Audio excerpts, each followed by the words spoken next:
side, and we'll move to question time. Senator Ruston. Before that, yep.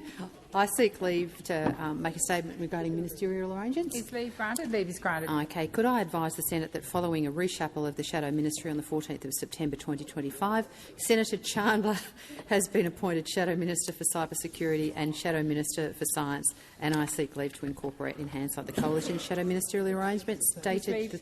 Leave granted? Leave is granted. Sorry? Oh, you did that too. Dated the 30th of October 2025. Thank you, Senator Ruston. We'll now move to question time, and I'll call Senator Kvasik. My question is to the Minister representing the Prime Minister, Senator Wong. Last night, 60 Minutes aired another round of deeply disturbing allegations about corrupt and criminal behaviour in the CFMEU. This time the behaviour has occurred whilst the CFMEU is under administration by the Albanese Labor government. The reports came after it emerged in the Sydney Morning Herald and The Age that John Perkovich had accepted numerous bribes from building firms that he was meant to oversee as a union official. He was only sacked by the government's administrator after questions from the media. Why is the government only taking action when journalists come knocking? Why isn't the government's own administration doing its job and cleaning up the corrupt and criminal behaviour of the CFMEU? Thank you, Senator Kvasik. Minister Wong. Thank you, President, and thank you for your question, Senator. If I may indulge me, a shout-out to Senator Cash, who tells me she's watching this. I told her she really needs to do something else, I reckon, don't you? And she would be really pleased with your first question, no doubt, on the CFMEU. So she's here in spirit, if not in person. Senator, can I just say to you that the government has taken the strongest possible action by placing the CFMEU into administration. We know this is serious reform, and we are committed to the administration staying in place until the job is done. There is no place in the Australian trade union movement or in any institution for corruption, criminality and thuggery. And I would make the point, Senator, that this is action that has been taken for up to 5 years, and that the administrator has taken several measures to rid the union of corruption and bad faith actors, including removing or accepting the resignations of some 60 staff, developing a national code of conduct and statement of expectations for all staff, as well as policies relating to enterprise agreements, gifts, organised crime and menacing behaviours, and has established several inquiries into the state branches of the CFMEU. The scheme the government has put in place does give the administrator significant powers, and that is right. That is the right thing to do. There is, as I said, there are so many men and women across this country who work either as officials or who in their workplaces are delegates, who do so much work for the people they represent. And we as a movement, the Labor movement, should not be and do not countenance corruption and thuggery in any form. Thank you, Minister. Senator Kvasik, first supplementary. On Friday, the Sydney Morning Herald reported that the Prime Minister's office barred journalists from asking questions about the corrupt and criminal conduct of the CFMEU at an event the Prime Minister was attending. How much bigger do the scandals need to get before the Prime Minister will start answering questions and come clean on just how intertwined the Australian Labor Party and the CFMEU actually are?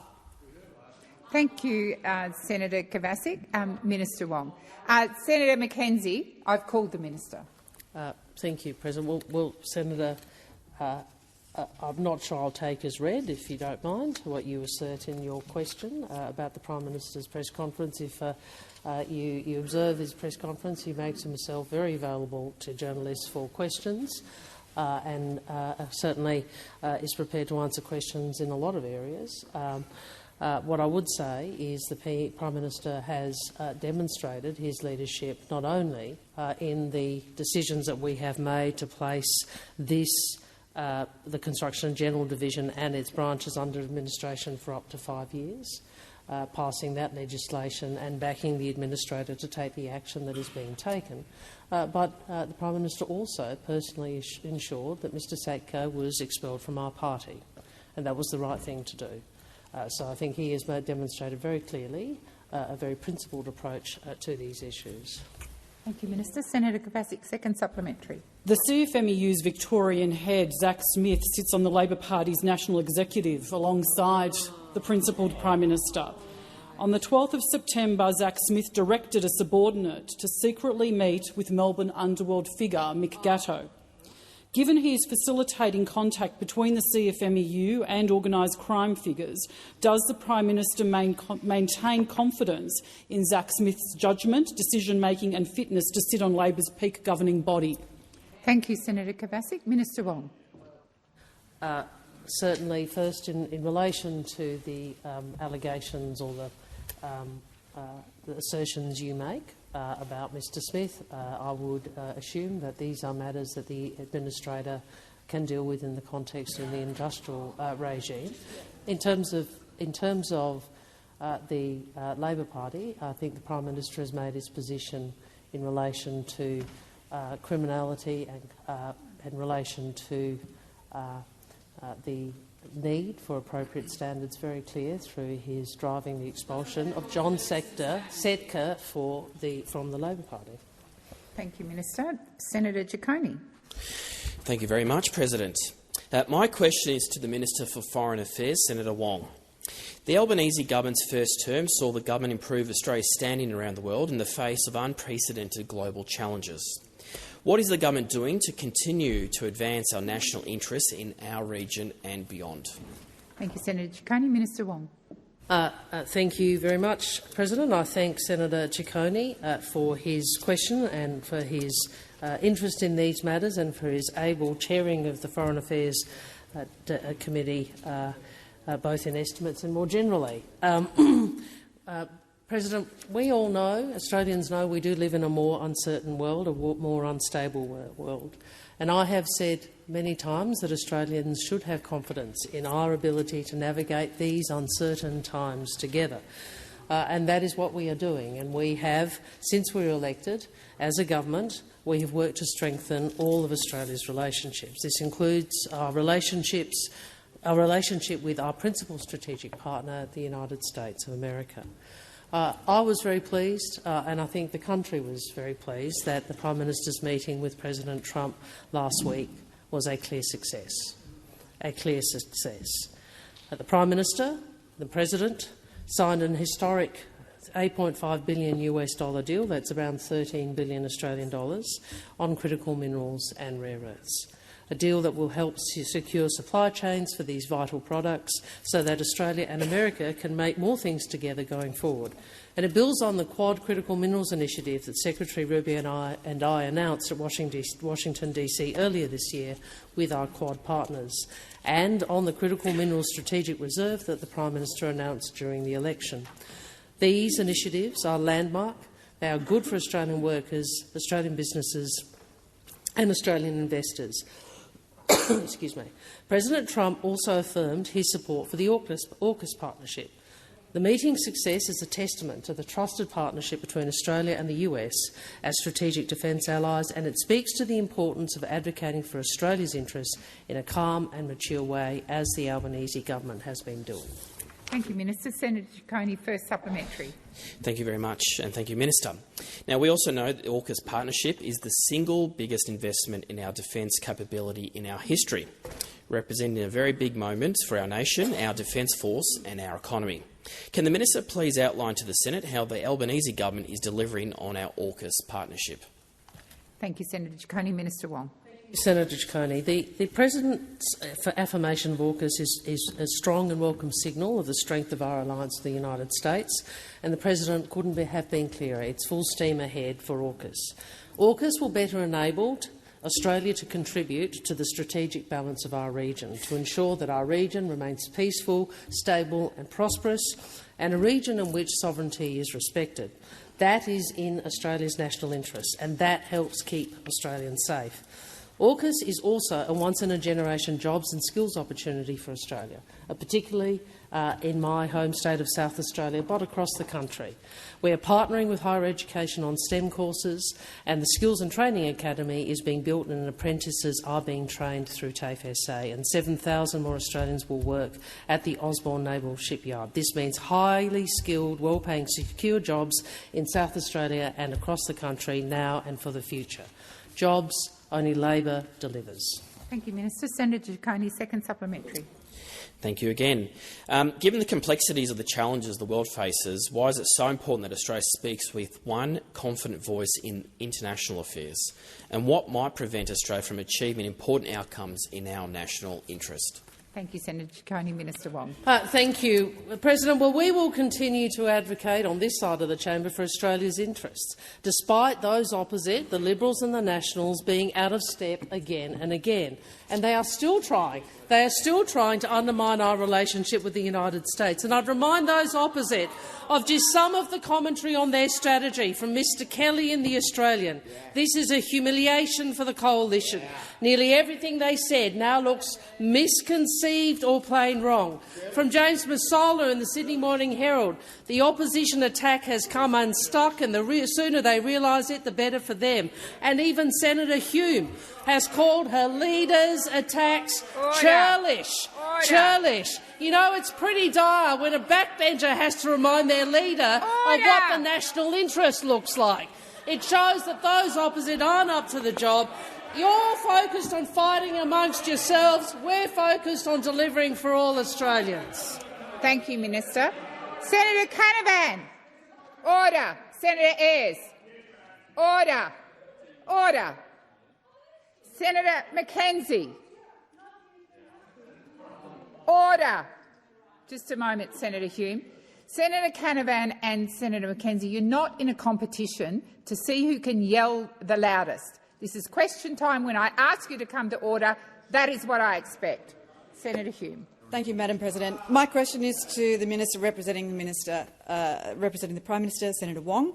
Last night on the 60 Minutes program, they exposed the continued allegations of corrupt and criminal behaviour of the CFMEU, over a year after the Albanese Labor government had begrudgingly placed the union into administration. To date, the Minister for Employment and Workplace Relations has continued to stand by the CFMEU administrator. Does the Prime Minister continue to support the CFMEU administrator?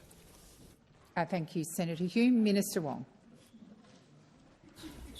Thanks, President. I've missed a couple of parts of the question, but I would say first, Senator Hume, thank you for your intervention and looking to the national interest more recently in terms of the US visit. In relation to the CFMEU, I would make the point that the government has a long list, a long record of taking action on the CFMEU. As I said, obviously the Prime Minister led the expulsion of Mr Setka from the Labor Party. We passed the administration bill in 2024. We placed the Construction and General Division and its branches under administration for up to 5 years. We appointed Mr Irving Casey as an administrator who has taken a range of steps, including the removal or accepting the resignations of more than 60 staff, the development of a national code of conduct and statement of expectations, and policies related to enterprise agreements, gifts, organised crime and menacing behaviour, and, as I said, establishing several inquiries into state branches of the CFMEU. The scheme gives the administrator significant powers, and he and his team are working around the clock to stamp out corruption and clean up the union, including removing corrupt individuals.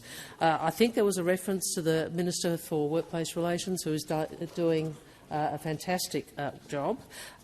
She has been part of, and I will also acknowledge the previous minister, defending the High Court case taken by the CFMEU, which attempted to render our legislation invalid.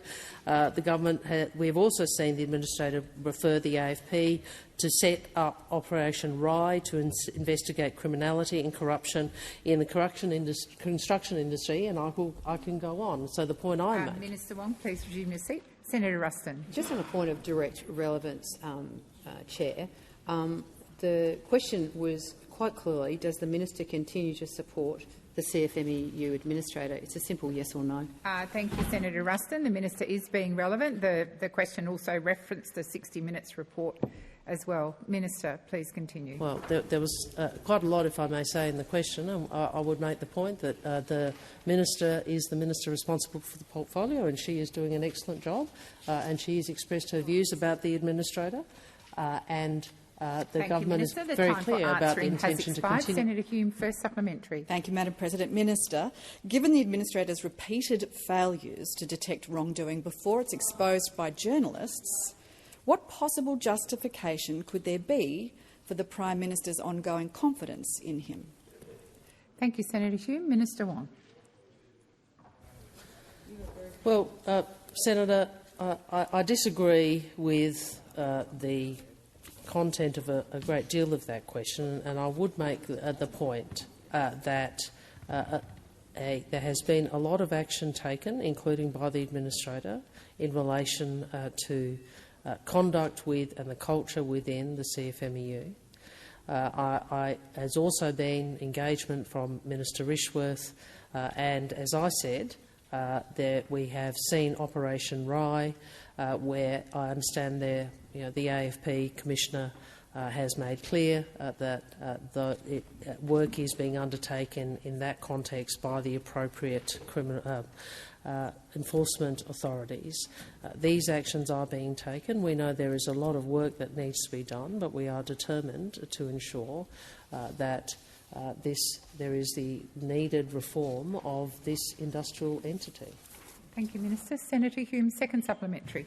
Minister, the CFMEU Administration's Victorian head, Zack Smith, who met with John Setka reportedly and has had repeated contact with him over the past year, sits on the Labor Party's National Executive alongside the Prime Minister, alongside Senator Ayres, Senator Brown, Senator Ciccone, Senator Grogan, Mr Hill and Mr Ray. Just how intertwined, Minister, is the Australian Labor Party with the corrupt and criminal CFMEU? Thank you, Senator Hume. Minister Wong. Well, this Labor government has taken stronger action in relation to the CFMEU than any former government. Exactly. So let's be really clear about that. No amount of you just yelling answer the question, Senator McKenzie, makes anything you say true. Makes anything you say true. This doesn't make it untrue. Well, I suppose if that's your bar. We have taken stronger action than any previous government in relation to the CFMEU, and we have been clear about why we are doing this. And I understand that those opposite cannot bear the fact that they were unable to do what we have done, which is to put this entity, this industrial entity, into administration and to enable an administrator half a decade to ensure that the culture is changed and that criminality and thuggery are stamped out. Thank you. And Senator McKenzie, once again, when I ask for order in the chamber, it includes you. Senator Waters. Thank you, President. My question is for the Leader of the Government representing the Prime Minister. So far in this term of Parliament, the Prime Minister has delivered a climate target for Santos, Woodside and Glencore, a housing policy for the Big Four banks to drive up prices and profit off bigger debts from young Australians, and he's put forward environmental laws that Chevron and BP are thrilled about. When will the Prime Minister work on behalf of the Australian people rather than Australian boardrooms? Thank you, Senator Waters. Minister Wong. The problem with that question is it's a question that's based on a few bumper stickers, and it's also a question that's based on untruths. It is not correct to say that our target is as you suggest. It is not correct to make the assertions you're making about different areas of policy. And I'd invite you, Senator, I don't know if you've actually engaged with any Pacific leaders or looked at the remarks of the President of Palau after we announced our policy. But I'd invite you to do that because I know it doesn't line up with your narrative, but he had outlined his understanding of why this was an ambitious target. And the challenge is, Senator, twofold. The first challenge is the Greens political party's position is you can just make things real by saying them, not actually have to deliver it. And the second The second problem is you think that you don't understand governments actually trying to govern for the whole of the country, actually trying to govern for everybody. You think just because we don't agree with you that is because somehow there's, we've been captured. Actually, it's just that we don't agree with you about what governing for the country means. This Prime Minister and this party and this government, we govern for the country. Thank you, Minister. Senator Waters, first supplementary. Thanks, President. The Prime Minister has watered down climate ambition and now watered down superannuation tax reform. Will the Prime Minister again intervene to further water down environmental laws so that massive destructive corporations can just trash whatever part of the natural world that they want? Is any reform safe from his pandering to big corporate interests? Thank you, Senator Waters. Minister Wong. But that's a ridiculous question. I mean, I generally try to take, even if I don't agree, I try to treat questions with respect. But frankly, that is ridiculous. We are trying to get reform, and Senator Watt, Minister Watt, has been, I think, in the media a fair amount talking about this. We want a reform that delivers both for the environment and the economy, because that's the obligation of a government. That's what we want. So I reject the assertions in your question. I reject also the assertion that somehow this is about whose team are you on. We're on the side, the team we're on is that of the Australian people, and that means we want legislation and environmental reforms which ensure we can deliver for both the environment and for the economy. That's what our government is pressing for, and we invite the crossbench and the coalition to do the same. Thank you, Minister. Senator Waters, second supplementary. Thanks, President. Australians have seen the Prime Minister wearing high-vis vests of Coles, of Rio Tinto, of coal company Synergy. Does the Prime Minister actually work directly for big corporations now? Minister Wong. Yeah. Would you rather not wear PPE? Order. No.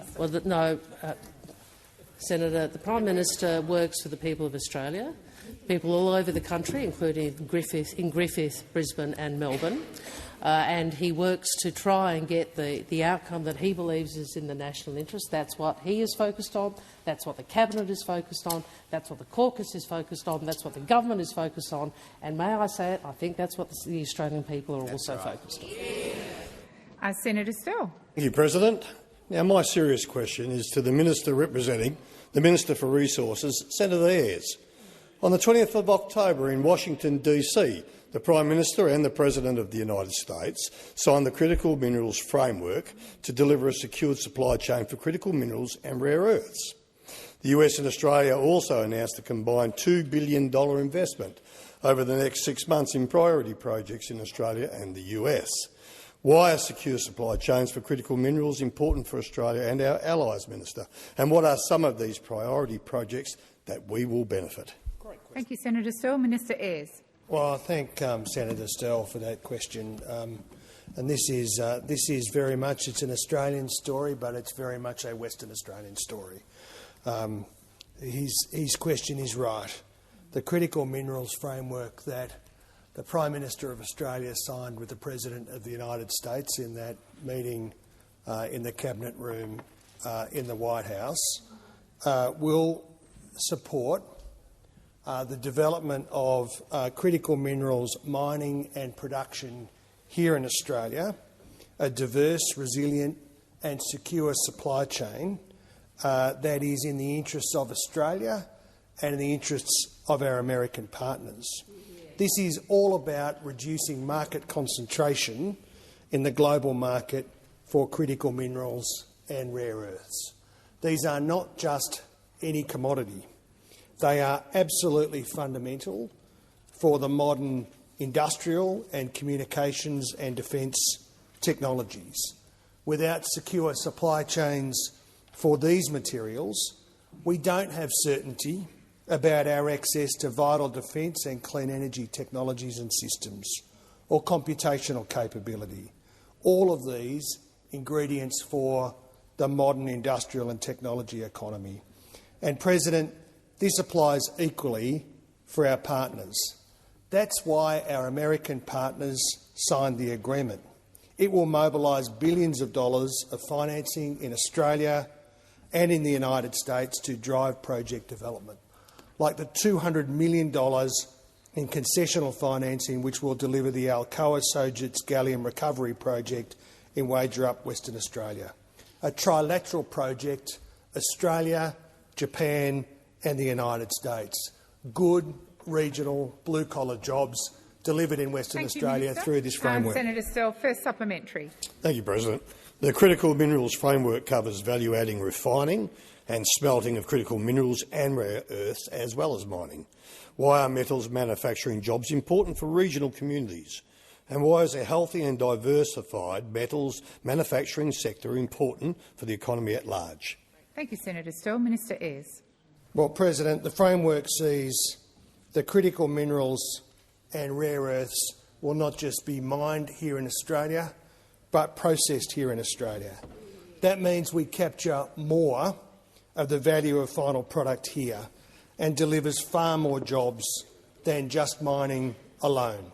In places like the Nyrstar Port Pirie antimony smelter, which the Albanese Labor government intervened to support just this August. Because we protected that lead smelting capacity, this asset, the new antimony asset, was available to bolster our contribution to the agreement with the United States. And, President, metals processing jobs are good blue-collar jobs in regional industrial centres and outer suburbs. They are the jobs that families can build a life around, the kind of job that support entire communities, and they are jobs that are in the national interest and in the interest of our economic resilience. Has expired. Senator Sterle, second supplementary. Thank you, President. Voters backed the Albanese Labor government's Future Made in Australia agenda at the election. The Critical Minerals Framework is part of the government delivering on its commitment. How will the Future Made in Australia agenda deliver good jobs? Thank you, Senator Sterle. Minister Ayres. Well, thanks, Senator Sterle, again for that second supplementary question. The Future Made in Australia is all about ensuring that Australia and Australians thrive in a changing and more challenging world, that our abundant minerals and renewable energy will be the foundation of future export industries, making a more resilient Australian economy to ensure ourselves against a changing geopolitical environment. And why do we need to do this? Well, the truth is that those opposite never reckoned with the changing global landscape when they are in government. And their response on these questions to the Future Made in Australia plan of the Albanese government is to bicker and undermine and argue rather than putting their shoulder behind the wheel of national interest. Thank you, Minister. Senator Hanson-Young. Thank you. My question is to the Minister for the Environment, not the Minister for Mining. Minister, will the government work to remove the carve-outs in the environment laws that allow native forest logging even when there are threatened species present? Good question. Thank you, Senator Hanson-Young. Minister Watt. Thank you. I appreciate the question from the Senator for Senator for South Australia. It's been at least a few months since you brought some sort of species into this parliament as part of a stunt, so it can't be too far away. What I can commit to is that the Albanese government's Environment Protection Reform Bill, which we will be introducing to this parliament this fortnight, will deliver stronger protections for the environment and simpler processes for business. Now, I know it's a foreign concept for either the Greens or the Coalition to think that you can do both. We know that the Coalition live to deliver only to business at the expense of the environment, and we know that the Greens care about the environment and don't care about Australians getting the housing, the renewable energy projects and other economic projects that we need better approvals for. But the Albanese government is about delivering both. And one of the reasons we're about delivering both is that is exactly what Graham Samuel recommended in his review presented to the former coalition government 5 years ago, where he said that we need to address both environmental protection and approvals processes. So I have said all the way through this process that this is a package deal. You don't get one without the other. You don't get gains for the environment without gains for business, and you don't get gains for business without the environment. And it is possible to do that. I know it suits the Greens political party's political ends to treat this as a binary issue where you can only choose between the environment or homes. You can choose between the environment or renewable energy. You can choose between the environment or jobs. That's what the Greens want you to say, want you to think. But we've broken through that nonsense binary argument when it comes to climate change by recognising that you can take action on climate change while protecting jobs. And similarly, these laws will demonstrate that you can take action on the environment to protect it while supporting jobs and business outcomes as well. Senator Hanson-Young, first supplementary. Thank you, President. My supplementary question, after listening to your answer, Minister, is will you work to stop the perverse outcome that your new laws, rather than protecting the climate, will in fact fast-track fossil fuels? Thank you, Senator Hanson-Young. Minister Watt. Thanks, Senator, for the follow-up question. Of course, as Senator Wong has just mentioned, what we've said all along, give you the credit, what we've always said is that we are willing to pass these reforms with the support of either the Coalition or the Greens. So we are confident that we can get laws through this chamber with the support of either the Coalition or the Greens that actually do deliver those benefits to the environment and business that we are seeking to achieve. Now, I've seen some of the comments from Senator Hanson-Young and the Greens claiming that the bill that we're introducing will make the environment worse.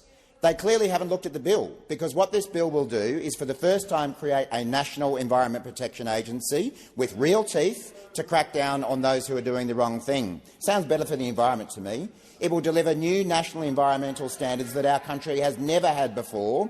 It will strengthen the penalties that are dished out to wrongdoers. How can that be against the environment's interest? You people are just interested in stunts. The time for answering has expired. Senator Hanson-Young, second supplementary.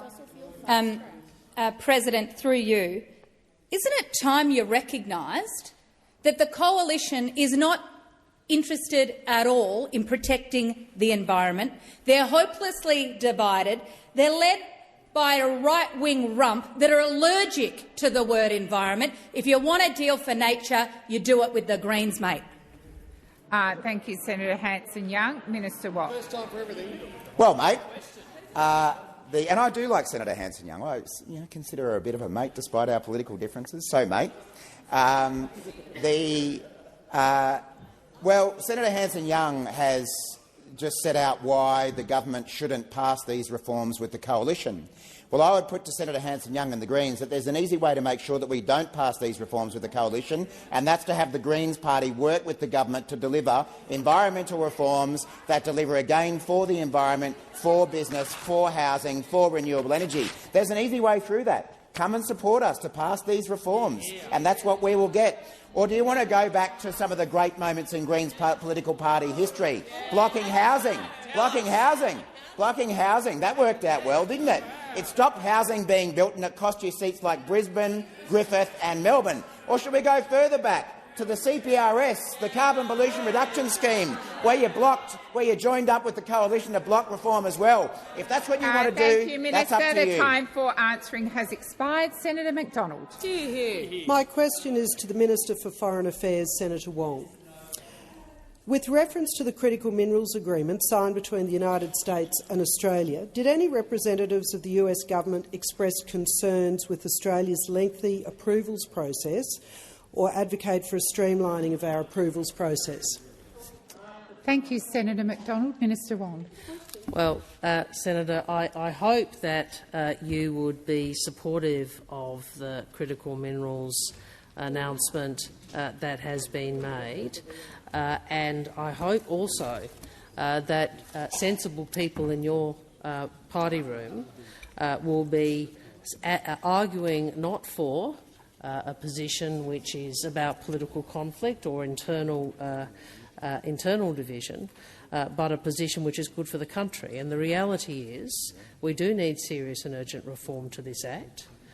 We know that because the Samuel review, which Ms Lee commissioned, told us this 5 years ago. We do know that approvals, there are too many issues and too much duplication with the approval process. What we want is a reform that will deliver both stronger environmental protection and restoration and more efficient and robust project assessment. Senator McDonald.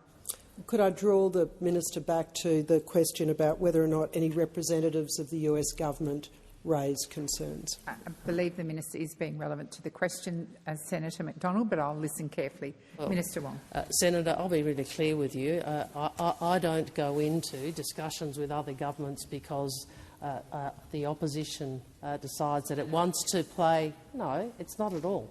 Wants to play a bit of politics with the US relationship still. I would have thought you might have learnt from this last couple of weeks, and you might just do the right thing and back in the deal.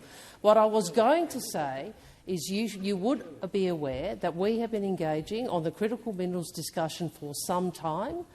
You might recall that this was part of our election campaign. You might recall, as I mentioned in my Dixer, that this was an initiative discussed at the second Quad meeting. So we have had long, detailed engagements with the United States, and we have an agreement that is a good agreement. And my suggestion to you is you might want to back it in. Minister Wong. Senator Ruston? I think the minister's finished.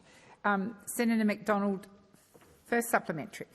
Staying with this question around the representatives of the US government, I'm asking if any expressed concerns with the increasing frequency of activist lawfare in delaying resources projects and the impacts on critical minerals projects. Thank you, Senator McDonald. Minister Wong. Senator, you know, one of the rules of politics is you try not to play the US relationship into your domestic politics. Seriously. And you really should be doing that. You really should be following that. Because the US relationship matters more than some domestic politics about environmental reform. Now, through the chair, if those opposite are a serious Minister party— Wong, please resume your seat. Order. Order. Order. I have Senator Ruston on her feet, and I've called for order 3 times. Senator Ruston. Thank you, Chair. On direct relevance and the answers to both the last question and this question, the senator only asked a very specific and narrow question around whether an issue was raised. The leader seems to think that it is much more interesting to Senator have Ruston, a political it doesn't debate. need commentary. The Maybe minister is being to relevant to the question. Minister Wong, please continue. Thank you.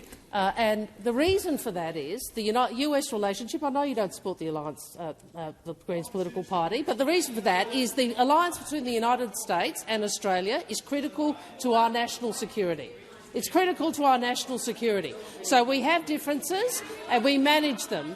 Order. We have agreement and we further that. But what we don't do is what you continue to do, which is to try and play some domestic politics when we see an agreement that is good for the country, that is in the spirit of the alliance, and it's about time you backed it in. Order.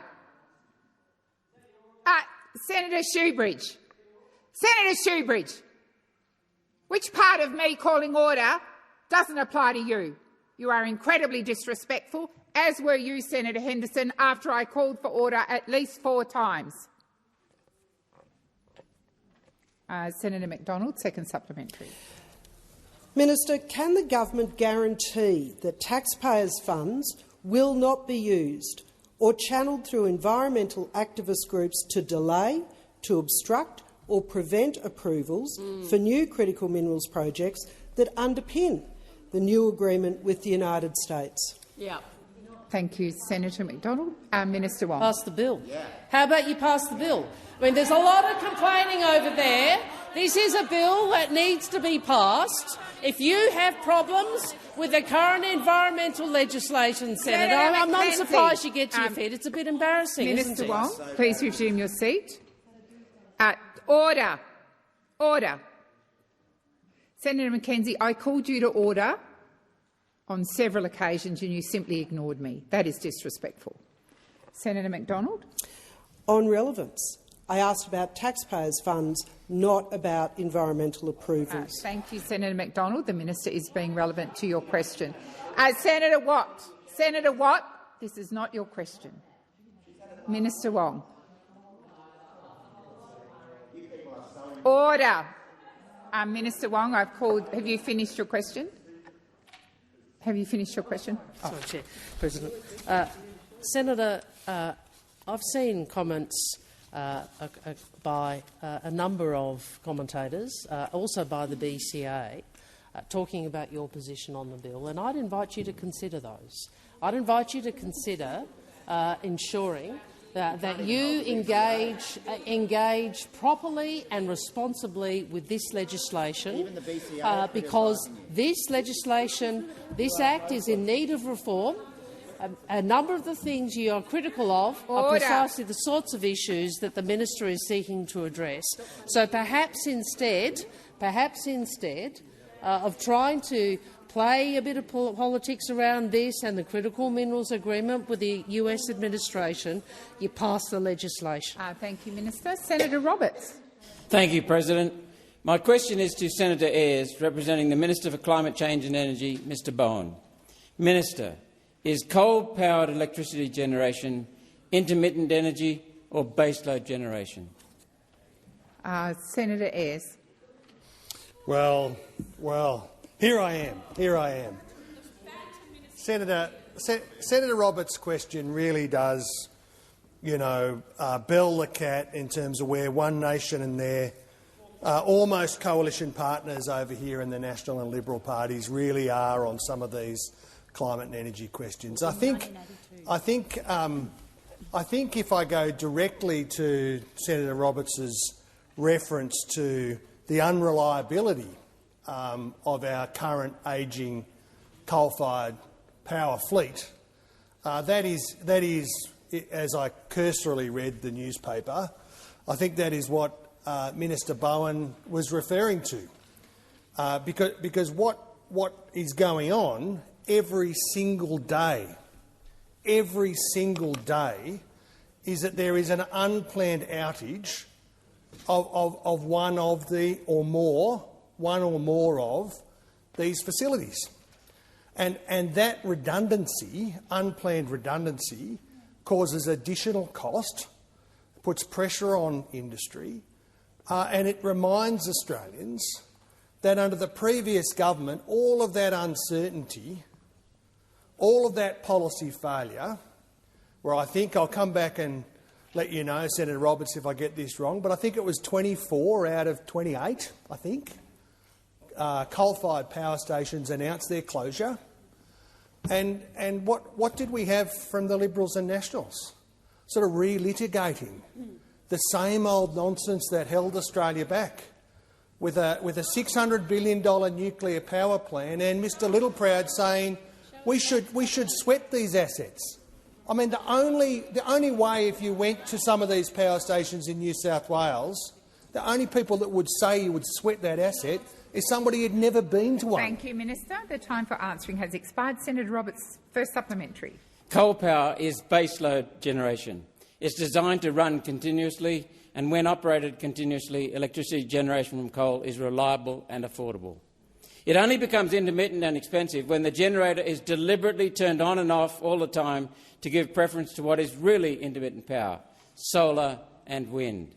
Minister, why is the government's energy policy set to deliberately destroying baseload power, coal? Thank you, Senator Roberts. Minister Ayres. Well, I suppose there's a number of responses, Senator Roberts. The first is coal-fired power stations fail when there is a breakdown or there is planned maintenance.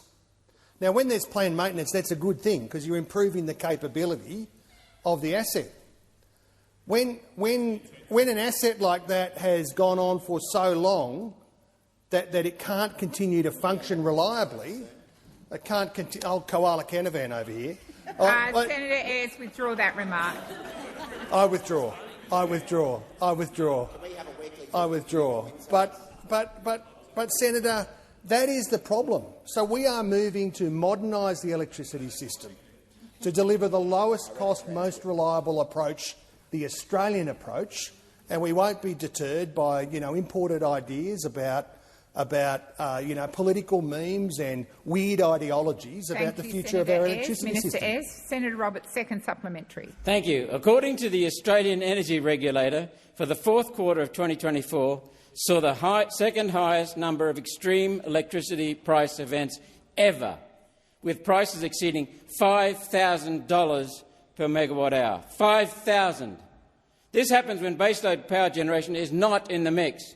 Instead, when run continuously, coal can provide electricity at just $50 per megawatt hour.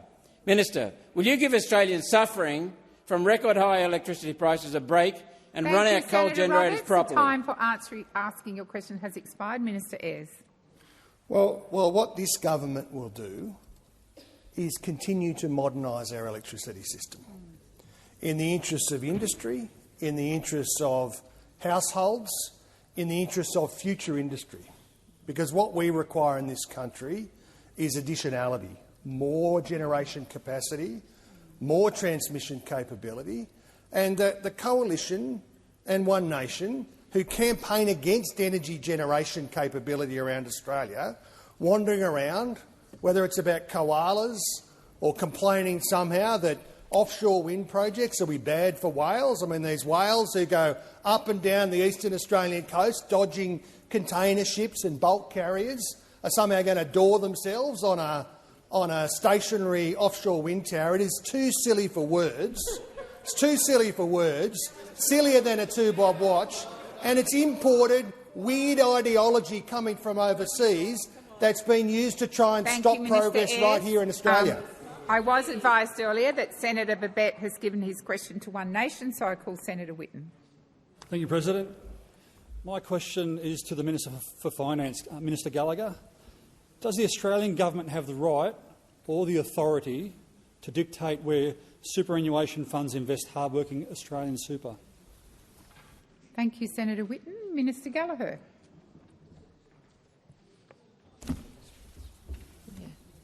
Thank you, President, and I thank Senator Whitten for the question. The superannuation funds are regulated by the Superannuation Industry Act and other pieces of legislation. That is the Parliament's or the position the Parliament has taken around the roles and responsibilities of superannuation funds.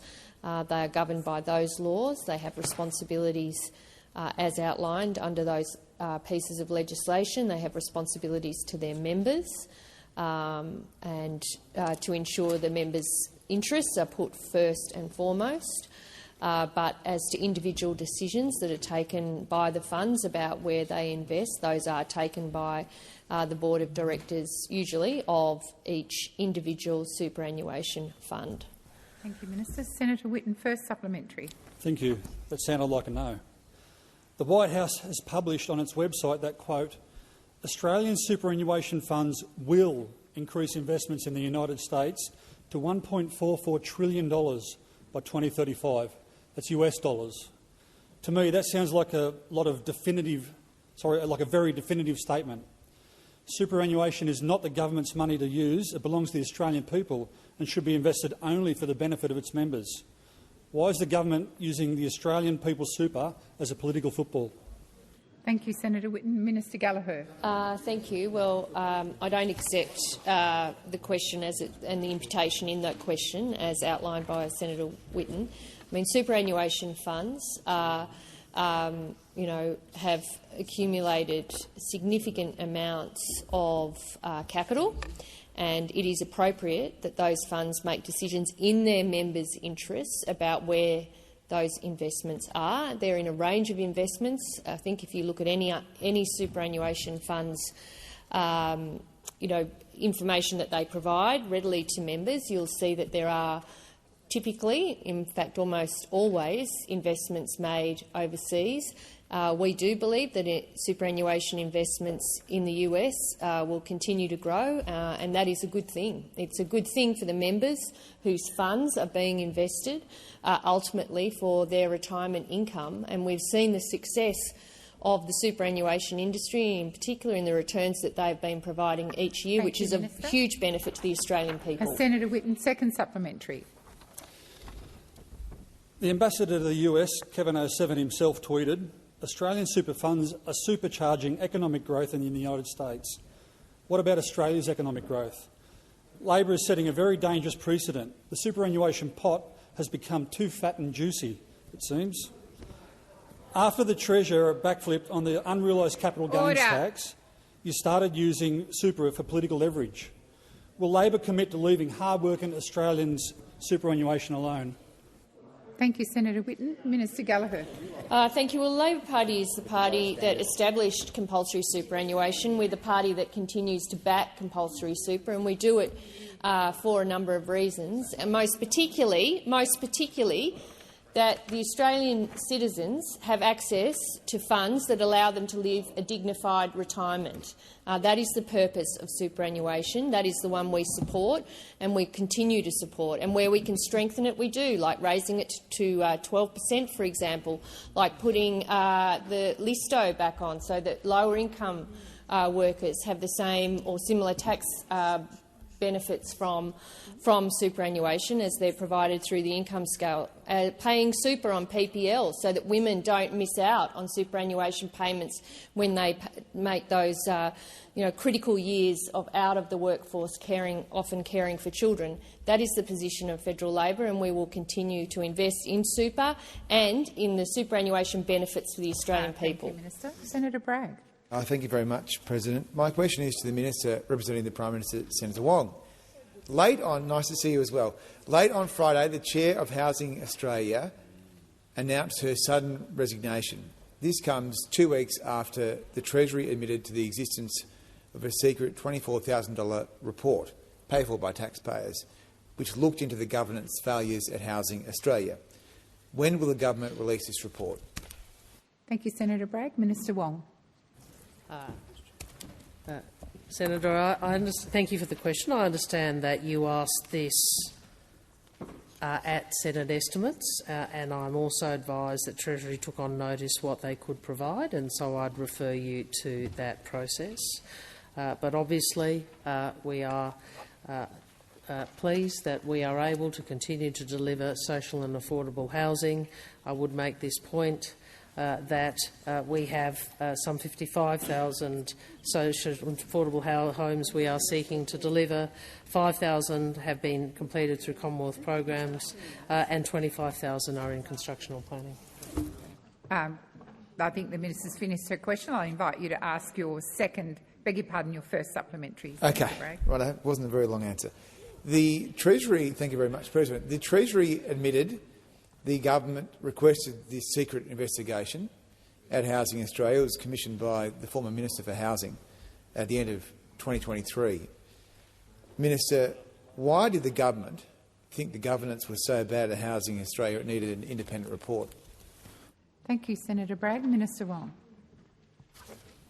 Well, I'd refer you to the Treasury evidence on that, Senator, which, as I understand, was the government did determine that there should be an independent investigation, that there was no breach of the Code of Conduct.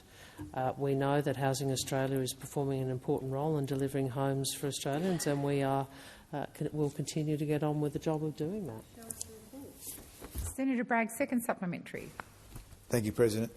After wasting $10 billion on this housing fund, will the government fix this structure, or will we see just another Labor Party mate appointed into this position to run this scheme? Thank you, Senator Bragg. Minister Wong. Well, there's so much in that I want to respond to. The first is, you see, this is when you say what you really think, and but which you didn't say for a few weeks there, Senator Bragg, which is that you just think this is all a waste, because actually you don't want government involved in increasing housing supply. Yep. And you know how we know that? You just don't want Australians who are struggling to have homes that are supported in their construction by the Government of Australia. Well, we fundamentally disagree. This is not a waste. That's what you described it as, a waste. Well, I don't think it's a waste to deliver 55,000 houses, socially affordable houses in this country. We don't think that's a waste.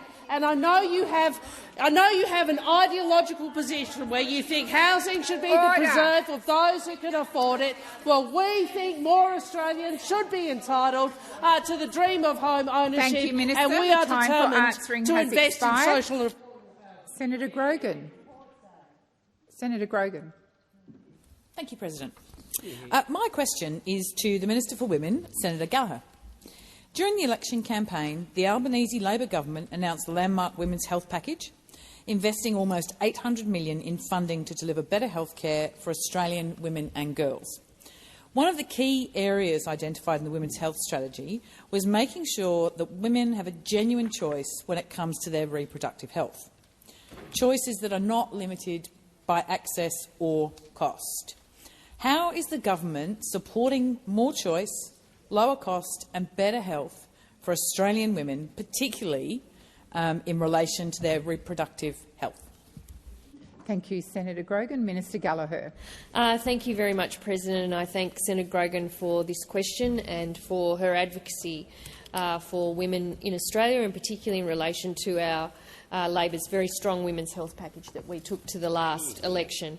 It is really important that women's health needs are addressed. Sadly, this has been an area that has not been addressed in a timely fashion.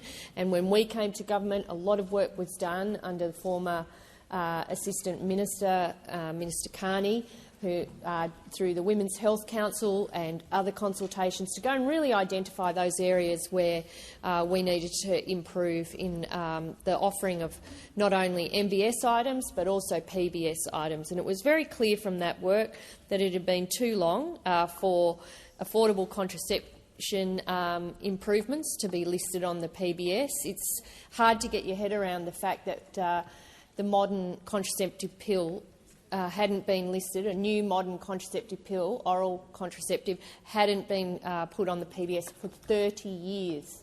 30 years. And that women were paying out of their own pockets for access to these improvements in contraceptive medications. Well, we are changing that. And again, we've got a new listing that's just been provided, but from the 1st of November, again, really important changes that are being put in place to make sure that women not only have more choice, they're lower costs and better support. So even on areas like long-term contraceptives, so IUDs and other birth control implants, that Medicare payments are recognising those, that we're looking at ways to invest in staff to ensure better training so that we're getting women using those types of contraception at levels that we see in other countries. Again, this hasn't been the case because women's health under the former government was not addressed as it should have been, with improvements to MBS or PBS. Senator Grogan, first supplementary. Thank you, and thanks to the Minister for that response.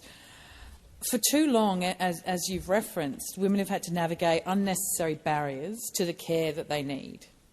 How are the changes being made by the Albanese Labor government making sure that women have genuine choice when it comes to their reproductive health, and choice that specifically is not limited by cost or access? Thank you, Senator Grogan. Minister Gallagher. Thank you very much, and I thank Senator Grogan for the supplementary. So as we are rolling out our commitment that we took to the last election, so as Senator Grogan said, around more choice, so the first PBS listings for new contraceptive pills in more than 30 years with Yasmin, Slinda, which is already saving 150,000 women hundreds of dollars. More choice, lower cost, better access to long-term contraceptives with larger Medicare payments, more bulk billing for IUD and birth control implants, saving around 300,000 women a year, up to $400 in out-of-pocket costs. There's also more Medicare support for women experiencing menopause after that important inquiry that Senator Smith held in the last parliament, with new Medicare rebate for menopause health assessments, funding to train health professionals, and the first ever clinical guidelines and a national awareness campaign. Also now listing new menopausal hormone therapies, again for the first time in over 20 years. Thank you, Minister. Senator Grogan, second supplementary. Thank you. Can Can the minister outline for us? We know that health professionals play a really important part in supporting women's health. What is the Albanese Labor government doing to support health professionals so that they can, in turn, support women to have greater contraceptive choice? Thank you, Senator Grogan. Minister Gallagher. Thank you very much, President, and Senator Grogan for the supplementary. Well, we need to invest in health professionals, make sure that they have the training that they need to be able to provide accurate or appropriate advice to women and offer women the choices that these new listings offer. Including the first ever clinical guidelines, as I said before, which again is there to support the health workforce. We know that for long-acting contraceptives, the levels of the Australian women use those contraceptives is much lower than in like economies and countries, and we need to understand that a bit more. But part of that is making sure that we're training the health workforce, making sure that the Medicare items that support those consultations are funded appropriately, and making sure that health professionals have all the guidelines and guidance that they need to be able to provide those choices to women. Thank you, Minister. Senator Wong. Thank you, President. I ask that further questions be placed on notice.